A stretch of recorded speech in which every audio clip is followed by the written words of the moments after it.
అందరిలలో ఎలా చేస్తారో తెలియదు కానీ చేపల పులుసు మా ఇంట్లో మాత్రం చాలా సింపుల్గా ఎంత ఈజీగా చేసిందామమ్మ. ఒకప్పుడు చేపలంటేనే కిలోమీటర్ దూరం పారిపోయాను నేను. ఇప్పుడు నాన్ వెజ్ అంటే గుర్తుకొచ్చే ఫస్ట్ ఐటమే చేపల పులుసు అయిపోయింది. అంత ఇష్టంగా మారిపోయింది. ఎందుకు ఏంటి అని మాత్రం తెలియదు. రెసిపీ ప్రాసెస్ అయితే పెద్ద ఏం లేదు, చాలా సింపుల్ అనమాట. చేపలు ఫస్ట్ నీట్గా క్లీన్ చేసుకొని దాంట్లో ఉప్పు, కారం, పసుపు, నూనె, అల్లం వెల్లుల్లి పేస్ట్, కొంచెం చింతపండు పులుసు ఎంత సరిపోతే అంత వేసేసి మొత్తం ఒకేసారి పొయ్యి మీద పెట్టేసేయడమే.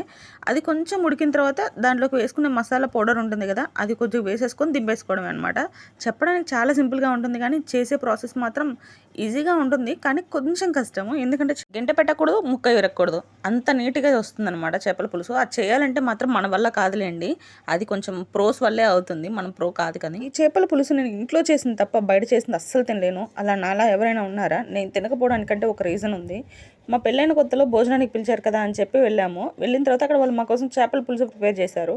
ఎంతో ఇష్టంగా తిందామని చెప్పి ఆతృతిగా తొందరపడి తినేసాను అనమాట. అక్కడ ఏం జరిగిందంటే ముళ్ళు ఏమి ఇరుక్కోలేదులేండి. అందరిళ్ళలో ఒకలా వండుకోరు కదబ్బా, అలాగే జరిగిందనమాట. మేమేమో ఫుల్గా చింతపండు వేసి వండుకుంటాము, వాళ్ళేమో నిమ్మరసము, చింతపండు, టమాటాలు వేసి వండుకుంటారు.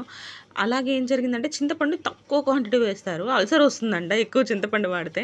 అందుకని నిమ్మరసము, టమాటాలు వేసి వాడడం వల్ల నాకు అస్సలు తినబుద్ధి కాలేదు. ఆ దెబ్బకు ఒత్తిపోయాను అనమాట. బయట చేపల కర్రీ తినాలి అని అంటే అసలు తిన్నాం.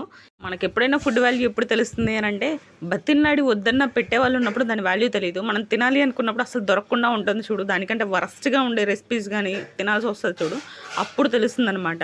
నేనైతే ఆ బ్యాచే. నాలో ఎవరైనా ఉన్నారా దొరికినప్పుడు తినకుండా, దొరకనప్పుడు మాత్రం దానికోసం కొటకలాడేవాళ్ళు.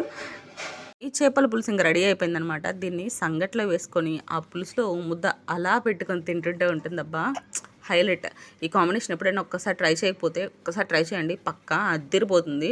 టేస్ట్ అయితే అలా గుర్తుండిపోతుంది మీకు ఇంకంతే.